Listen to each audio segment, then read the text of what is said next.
হে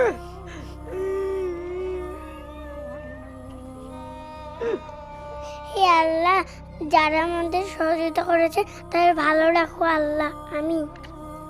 বাবা মাকে হারিয়ে পাগলের মতো হাউমাউ করে কান্না করা সেই প্রতিবন্ধী ভাই এবং তার বোনের বর্তমান অবস্থা দেখাই।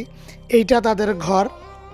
এই যে দেখতে পাচ্ছেন যে তারা দুইজন নতুন জামা পরে, নতুন কাপড় পরে কত সুন্দর করে বসে আছে নতুন চৌকিতে, নতুন ঘরে। আমরা তাদের জন্য 2 মাসের খাবার নিয়ে আসছি। এখানে দেখতে পাচ্ছেন যে 2 বস্তা চাল, আলু, বেগুন, শুকনো খাবার, তেল, সাবান, পেস্ট, হুইল, মানে যা যা প্রয়োজন আমরা এগুলো তাদেরকে নিয়ে আসলাম। আমি আর একটা জিনিস দেখাই আপনাদের জন্য। এই যে একটা গরু দেখতে পাচ্ছেন, এই এতিম ভাই ও বোনের জন্য আমরা এই গরুটা নিয়ে আসছি, তাদের ভবিষ্যতের জন্য।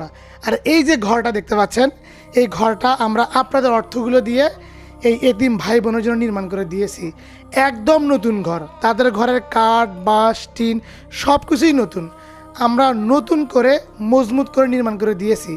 আমি যদি উপরের অংশটা একটু দেখাই, উপর দিকে দেখুন, উপরের কাঠ, বাঁশ, টিন, অনেক ভালো মানের টিন দ্বারা আমরা এই এতিম ভাই ও বোনের জন্য ঘরটা নির্মাণ করে দিয়েছিলাম।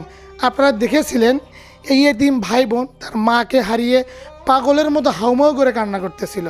তাদের ভাঙ্গা একটা ঘর ছিল, ঘর দিয়ে বৃষ্টির পানি পড়তো। তো আপনারা সহযোগিতা করেছিলেন এই এতিম ভাই ও বোনকে। আমরা সেই অর্থগুলো দিয়েই তাদের জন্য রঙিন ঘর নির্মাণ করে দিয়েছি। এই যে আমরা গরুটা কিনে নিয়ে আসলাম এবং তাদের জন্য 2 মাসের খাবার নিয়ে আসছি। এই যে দেখুন তাদের খাবারগুলো।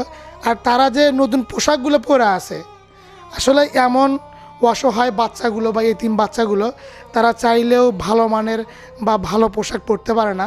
তো আমরা আপনাদের অর্থগুলো দিয়ে তাদের নতুন পোশাক, এই যে রঙিন ঘর, এই যে গরু, তেল, সাবান, বিভিন্ন কাঁচা বাজার নিয়ে আসছি।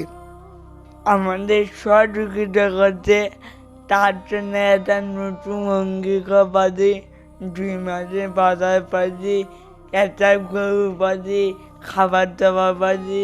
এটা ভবিষ্যতের জন্য আমাদের গরু কিনে দিতে, এটা দেখে ইনশাল্লাহ অনেক ভালো লাগছে। আমি তোমাদের জন্য দোয়া করি, যাই যাই যে নেওয়াতে আমার পাঠাতে তাদের চান সকলের মনে আসলে পূরণ করে, আমিন। সে কিন্তু প্রতিবন্ধী, আবার এতিম, বাবা নেই, মা নেই। তাদের দোয়া কখনোই বিফলে যাবে না। হে আল্লাহ, যারা আমাদের সহযোগিতা করেছে তাদের ভালো রাখো আল্লাহ, আমিন।